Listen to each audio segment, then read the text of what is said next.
네, 우리는 살아가면서 하나님의 말씀, 이 성경을 마주할 수밖에 없는데 성경 읽을 때 정말 좋은 방법이 있다는 거 아십니까?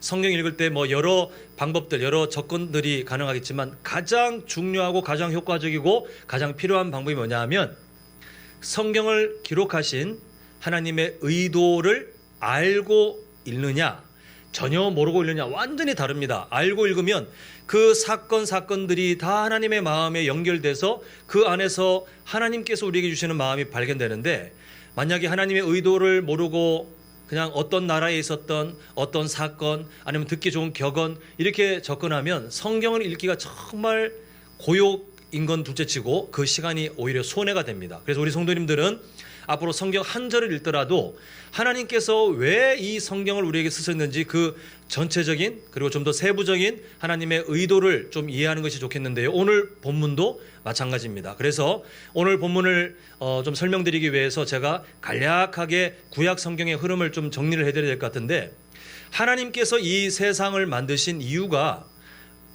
있어요. 근데 이 이유를 모르고 사는 분들이 꽤 계시더라고요. 하나님께서 왜 사람을 만드셨습니까? 하면 몰라요. 그냥 모르겠습니다 이렇게 대답하시는 분들을 꽤 많이 봤는데, 하나님께서 이 세상을 만드시고 마지막에 인간을 두신 다음에 생육하고 번성하라 이렇게 명령하신 데는 이유가 있습니다. 그 이유가 뭐냐 하면 하나님께서는 그냥 호기심에 세상을 만들어 보시고 또 호기심에 피조물들 만드시고 마지막에 인간을 만들고 야 이거 어떻게 돌아가나 한번 볼까? 무슨 관찰자의 심정을 하신 것이 아니라 분명한 목적이 있는데, 하나님께서는 이 세상에 하나님의 나라가 완성되어 가고 또 그 하나님의 나라를 사람들이 누리며 살기를 바라셨습니다. 그래서 하나님의 형상을 따라 하나님의 성품을 따라 하나님의 마음을 잘 아는 사람들이 생육하고 번성하여 이 세상에 점점 늘어나면 이 세상은 결국 뭐가 되냐면 하나님을 존중하고 하나님 말씀에 순종하고 하나님의 영광을 나타내는 무슨 나라가 됩니까? 하나님의 나라가 되는 거예요. 그래서 하나님은 이 목적을 가지시고 인간을 만드셨는데, 창세기 3장에 보기 좋게 아담과 하와가 어쩌다가가 아니라 성경의 분명한 가르침은 적극적으로 하나님처럼 되고 싶은 욕심에 적극적인 불순종으로 그만 하나님의 나라의 사명을 가진 인간들이 죄의 나라를 시작해 버립니다. 이후에 인간의 역사는 다 죄의 나라예요. 하나님의 나라가 아니라 다 죄의 나라인데도 하나님께서는 하나님의 꿈을 버리지 않으시고 하나님의 나라를 만들어 가시는 일을 조금씩 해 나가시는데, 우리가 잘 아는 아브라함을 부르신 일도 그 중에 하나예요. 아이를 낳을 수 없는 그 한 가정을 부르셔서 오히려 자녀를 두시고 그 자녀도 한 명, 그 다음에 2명 아주 미약하지만 나중에 하나님의 약속하신 그 민족 이스라엘을 이 땅에 창조하십니다. 원래 없었던 민족이에요.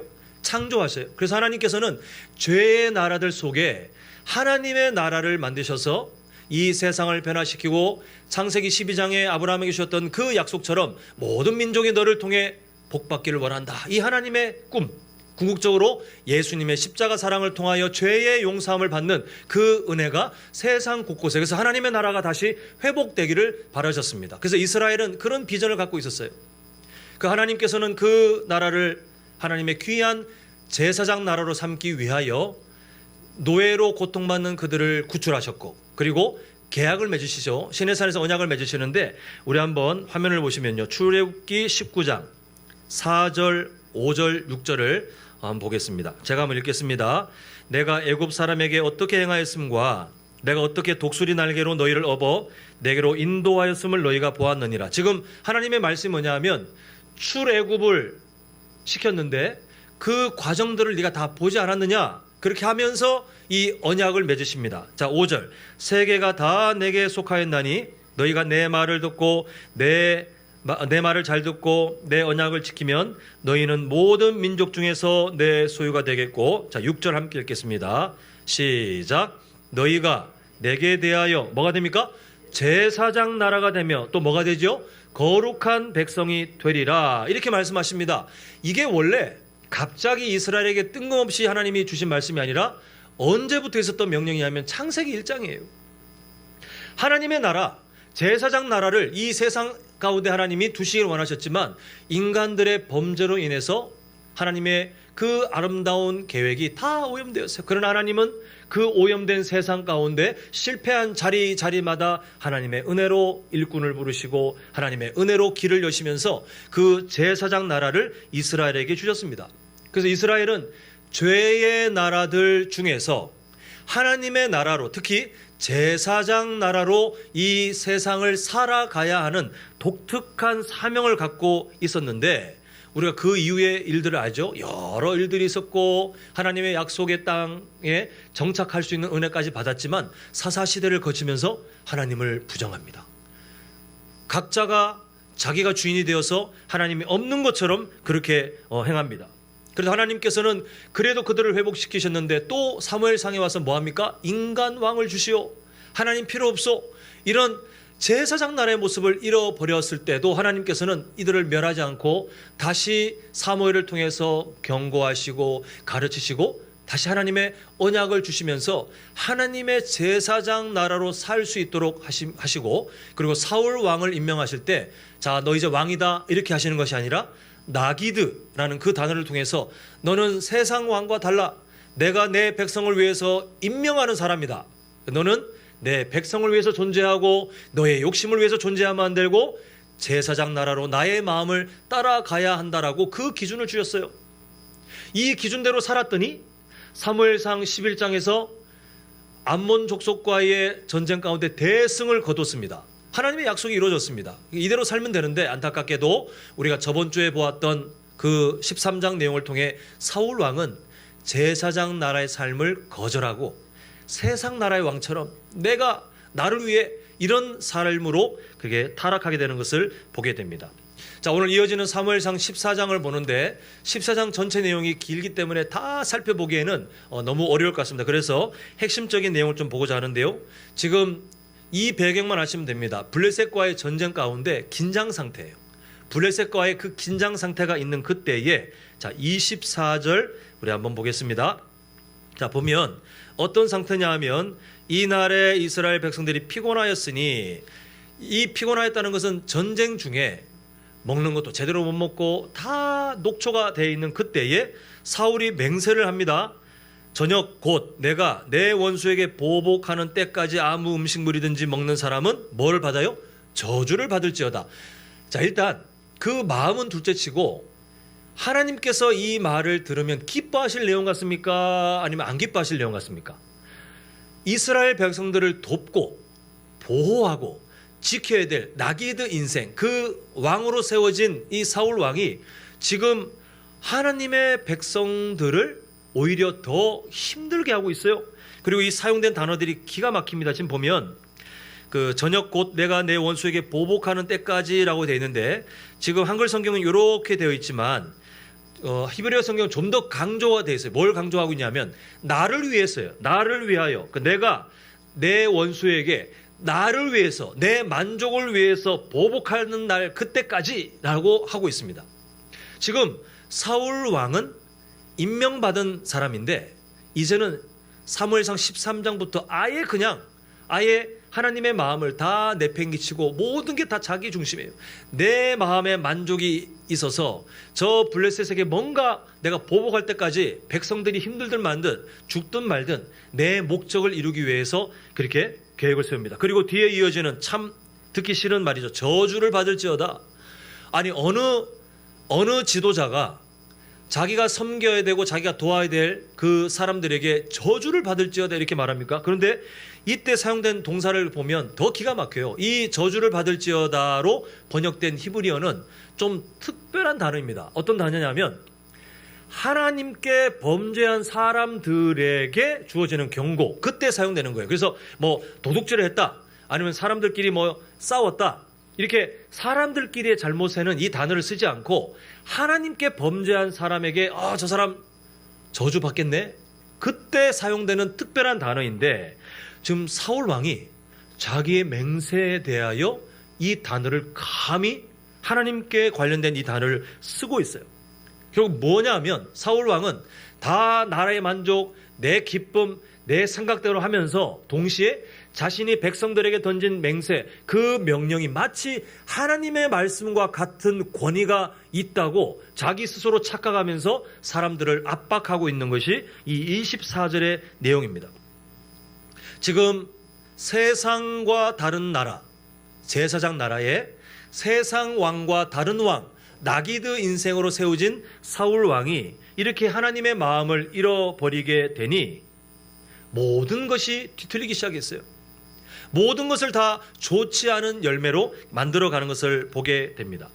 그래서 제사장 나라의 마음을 잃어버린 사람이 되니 제사장 나라의 마음을 가져야 될 사람이 오히려 다른 사람에게 피해를 끼치는 일들이 24절부터 이어지는데요. 자, 25절 보시면 자기 자신을 위해 다른 사람을 고통 가운데로 몰아놓고는 저주하겠다고 겁을 주는 이 사울 왕의 명령 후에 먹을 수 있는 꿀, 뭔가 좀 힘이 될 수 있는, 그래도 그 허기지어 있는데 조금이라도 힘을 낼 수 있는 그 꿀이 발견됩니다. 근데 지금 백성들은 사울 왕의 그 살기 어린 명령 때문에 먹지도 못하고 완전히 굶주린 채로 녹초가 됐는데도 그 사울 왕의 아주 날서 있는 잘못된 맹세 때문에 그냥 지나가야 되는데, 이때 요나단이 등장해서 27절의 사건이 벌어집니다. 자, 27절 보시면 이 요나단이 아버지의 명령이 선포될 때 없었어요. 그러다 보니 이 명령, 이 맹세를 전혀 모르고 그 다음에 전쟁 중에 자기도 지쳐 있으니까 이 꿀을 먹고는 27절 끝에 뭐라고 되어 있습니까? 입에 댐에 눈이 밝아졌더라. 이게 별것 아니지만, 막 배불리 먹은 건 아니지만 이게 피로가 좀 해결되고 다시 힘을 낼 수 있는 그런 사건이 그런 일이 일어났습니다. 근데 그 후에 이 사울 왕의 말도 안 되는 명령을 듣더니 이 요나단이 하는 표현을 보겠습니다. 자, 29절. 요나단이 이르되 내 아버지께서 무엇을 고난하게 하셨죠? 네, 이 땅을 제사장 나라로 세워진 이스라엘을 이 사울 왕은 보호하고 또 잘 돕도록 그렇게 임명된 사람인데, 지금 뭘 하냐면 자기의 삶 가운데 하나님의 마음을 잃어버리고 제사장 나라의 삶을 다 잃어버리니 그 땅에 고통을 주는 사람이 되어 있는 것을 보게 됩니다. 그리고 이 14장 그 뒤에 이어지는 내용을 보면 여러 일들을 겪은 다음에 31절과 32절까지 가는데요. 이 참 기가 막힌 표현이 나옵니다. 보면 이제 이스라엘 백성들이 블레셋 사람들 일부를 쳐서 승리합니다. 근데 32절을 한번 보시죠. 32절 보면 백성이 이에 탈취한 물건에 달려가서 양과 소와 송아지들 끌어다가 그 다음에 상상해 보십시오. 그것을 땅에서 잡아 피째 막 입에 피가 줄줄 흐르는데 막 그걸 무슨 동물이 맹수가 가축을 잡아먹는 그것처럼 하나님의 나라, 제사장 나라여야 될 사람들이, 특히 하나님이 뭘 경고하셨죠? 피채 먹지 말라. 하나님께서 그렇게 경고하셨는데 굶주림에 빠진 이 사람들이 이성에 나가가지고 진짜 참혹한 장면을 만들어내고 있는 것을 보게 됩니다. 이후에 요나단이 자기의 말을 어겼다는 내용을 듣고 사울 왕이 보이는 모습을 봅니다. 44절 보겠습니다. 사울이 이르되 요나단아 네가 반드시 어떻게 해요? 죽으리라. 하나님께서 우리가 하나님께 서원하거나 맹세하는 것을 지키길 바라시지만 그것은 하나님의 마음 안에 있는 맹세, 안에 있는 서원을 지키길 바라시는 거지 세상을 담기를 원하시는 게 아니에요. 근데 지금 사울 왕은 자신의 만족을 위해서 내뱉은 명령, 그 명령이 또한 자신의 백성들에게 권위로 남게 하기 위해서 이제는 아들의 생명까지 뺏겠다고 하고 있으면서 하는 말이 44절 중간부터 봅니다. 죽으리라. 그렇지 않으면 그 다음에 누구를 또 사용하죠? 하나님이 내게 벌을 내리시고 또 내리시기를 원하노라. 하나님의 마음을 떠난 인간이 자신의 그 말에 어떤 그 힘, 그 각오를 드러내기 위해서 하나님을 이용해 먹고 있는 정말 나쁜 삶을 보입니다. 성도님들, 하나님을 이용하지 마세요. 우리는 하나님의 마음을 따라 살아갈 때에 내 만족, 내 서원, 내 결단을 어떻게 합리화하기 위해서 하나님을 끌고 오면 절대 안 됩니다. 우리는 그저 하나님의 말씀을 따라 살아갈 수밖에 없는데, 이 헛된 맹세를 할 때에 백성들의 반응을 보면 우리가 재밌는 한 가지 사실을 발견하게 됩니다. 자, 45절 좀 깁니다만 보시면 백성이 사울에게 말하되 이스라엘의 이 큰 구원을 이룬 요나단이 죽겠나이까 결단코 그렇지 아니하니이다. 이제 백성이 맹세합니다. 여호와의 살아 계심을 두고 맹세하옵나니 그의 머리털 하나도 땅에 떨어지지 아니할 것은 그가 오늘 하나님과 동역하였음이니이다 하여 백성이 요나단을 구원하여 죽지 않게 하니라. 이렇게 말하고 있습니다. 자, 사울은 요나단을 죽게 하려고 하나님을 사용해서 맹세했고, 이스라엘 백성들은 요나단을 살리기 위해서 하나님의 이름을 통하여 맹세했는데, 이 두 개의 맹세가 충돌되고 있는데요.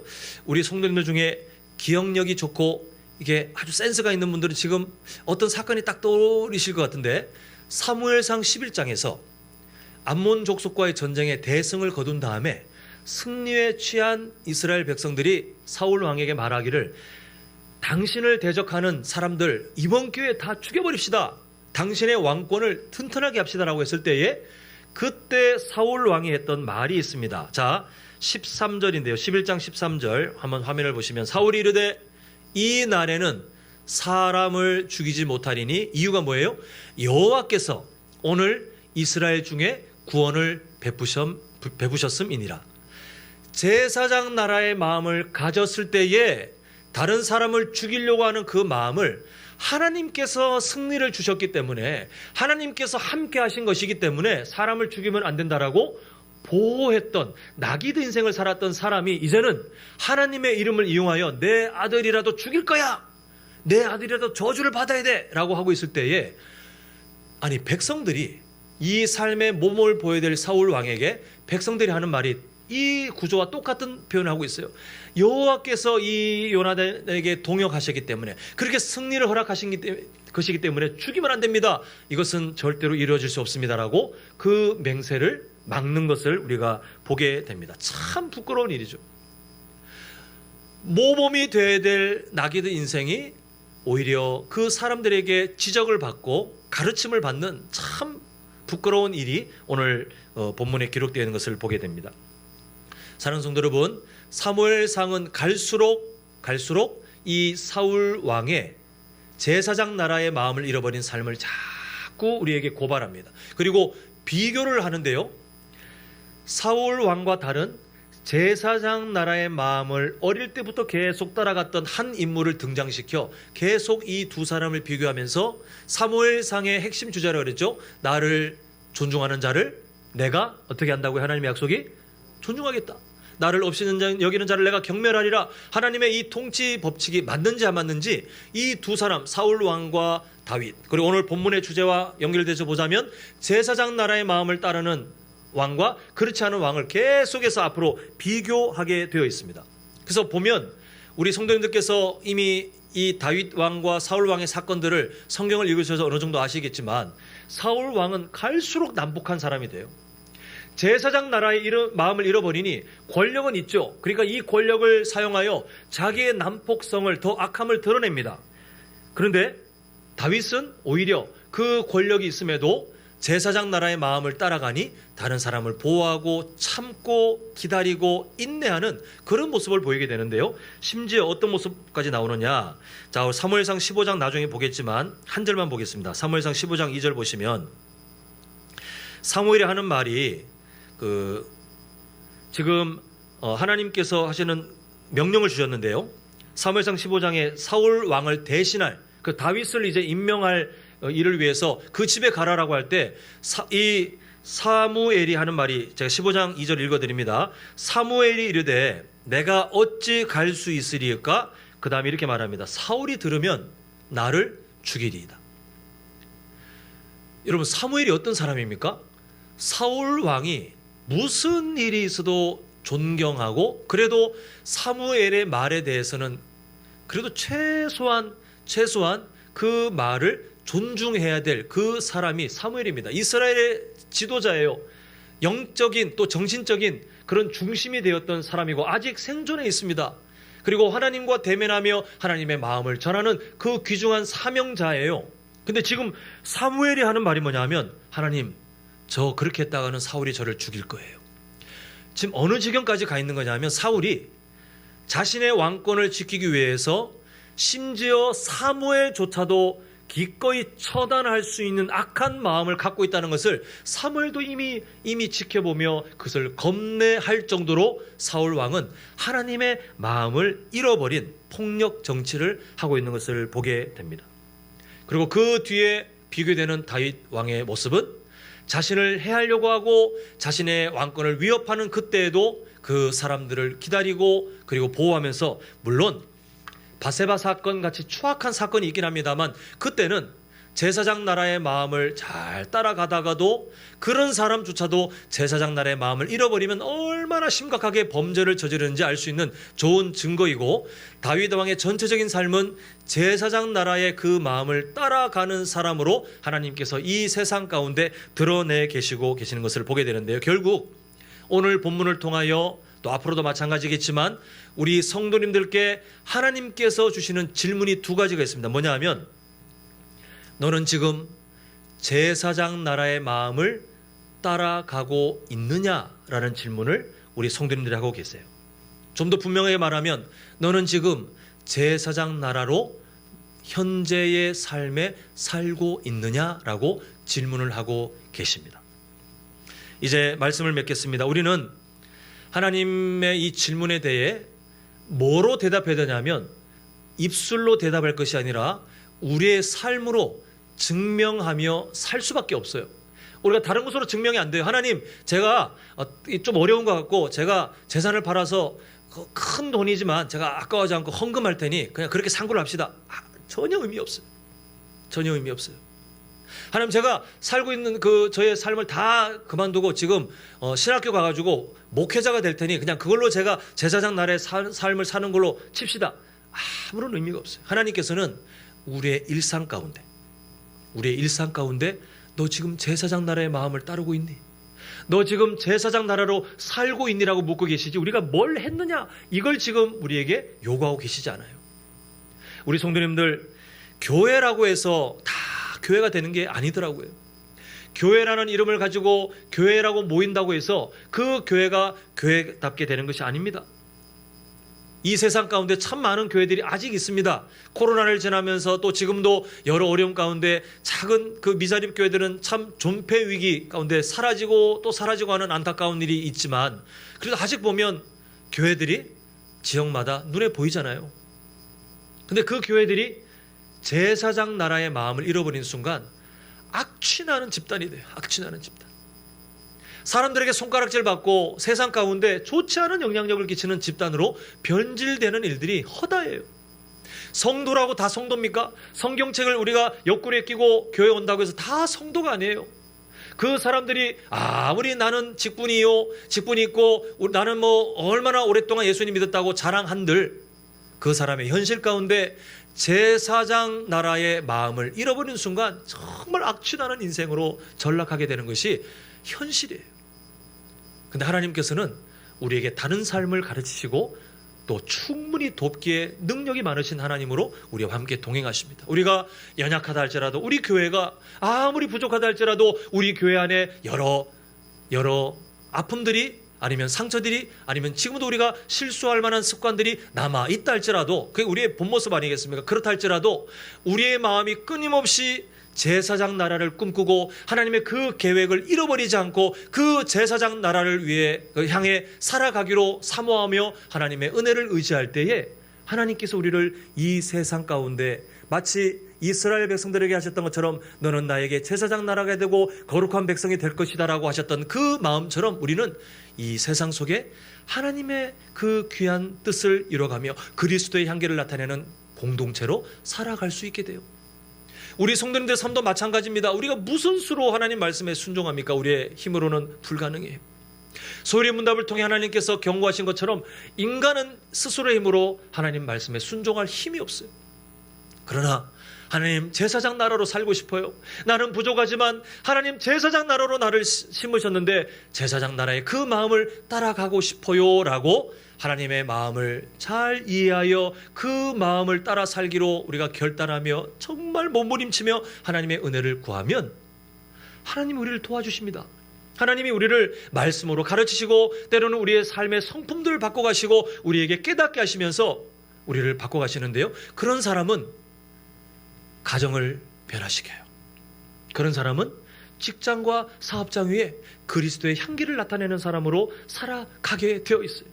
내가 그것을 막 살기 위해서 억지로 끌어내지 않아도 하나님, 제사장 나라의 마음을 닮기를 원합니다. 왕 같은 제사장으로 살기를 원합니다. 나를 이 땅에 임명하신 하나님의 그 마음을 따라 살고 싶어요 라고 우리 기도 제목 우선순위에 그 기도 제목을 두고 살아가시면 하나님께서, 그 인격적인 하나님께서 우리를 도우시며 우리의 삶을 그렇게 살아가도록, 믿음의 현재가 완성되도록 우리를 도우실 줄 믿습니다.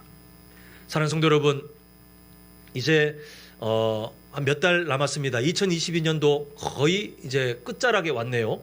우리가 연초에 삶으로 지어져가는 교회, 또 성도의 삶이 되기를 꿈꿨는데, 야, 이제 2020년 끝나면 이제 저것도 우리에게는 끝이다, 자유다, 이게 아니라 저 삶은 평생 살아야 돼요. 평생. 우리의 삶으로 증명할 수밖에 없습니다. 오늘날 말세의 때에 하나님께서 어찌 보면 안 살아 계신 것처럼, 너무 잠잠한 것처럼 보이지 않습니까? 아니, 이단들이 득세를 해서 교회를 무너뜨리고 온갖 잘못된 것들을, 사회에도 악을 끼치고 또 예수님의 그 이름들을 더럽히는데 하나님께서 가만히 계시는 것 같아요. 오히려 그 이단들은 더 성장하는 것 같아요. 더 많이 세력을 키우고 더 세상 곳곳에 영향을 끼치는 듯 보이는 그런 세상을 살고 있어요. 그러나 이 세상은 있잖아요, 하나님께서 아무것도 안 하시는 것이 아니라 우리에게 뭘 말씀하시냐면, 너 제사장 나라로 살고 있는지 너의 삶을 통하여 증명해야 되는 시대다. 그게 바로 이 말세의 특징입니다. 우리 성도님들, 세상이 어떻든 흔들리지 마세요. 예수님께서 경고하신 것처럼 온갖 교회가, 온갖 성도가, 목회자들이 다 타락하고 하나님의 말씀 떠나서 온갖 안 좋은 소문들이 들린다 해도 신경 쓰지 마세요. 온갖 이단들이 신기한 일들을 벌인다는 소문들이 들리고, 마침 내가 막 원하는 어떤 것을 하나님의 말씀에서 떠난 그 잘못된 집단에 있는 누군가가 도움을 줄 것처럼 한다 해도 찾아가지도 마세요. 꿈도 꾸지 마세요. 우리는 우리에게 주어진 현재를 제사장 나라로 살기 위하여 하나님의 은혜를 붙들고 믿음의 현재를 매 순간마다 살아가며 내 삶을 알곡과 같은 성도인지 쭉정이 같은 성도인지를 우리는 증명해내며 살아가는 것이 이 세상에 주님께서 기뻐하시는 주의 순결한 신부예요. 주님께서 오시는 그날까지, 주님께서 나를 부르시는 그날까지 우리가 함께 그 꿈을 꾸었으면 좋겠습니다. 내가 제사장 나라로 살아갈 때에 우리 가정은 변화되고, 내가 제사장 나라로 살아갈 때에 내가 일하는 직장과 사업장은 변화되고, 내가 제사장 나라로 살아갈 때에 우리 교회는 더 교회답게 변화된다. 내가 변화되면 돼요. 내가 먼저 바뀌면 돼요. 내가 먼저 성령 충만하로 나의 성품이 변화되고 내 입술이 달라지고 내 삶의 선택들이 달라지면 하나님께서 그때 영광을 받으셔요. 하나님께서 내 삶을 예배로 받으시는데, 우리 성도님들, 우리의 이번 허락된 일주일, 아니 오늘 하루부터 우리가 그렇게 제사장 나라로 그 마음을 따라 살아가시는 복된 인생 되시기를 간절히 소망합니다.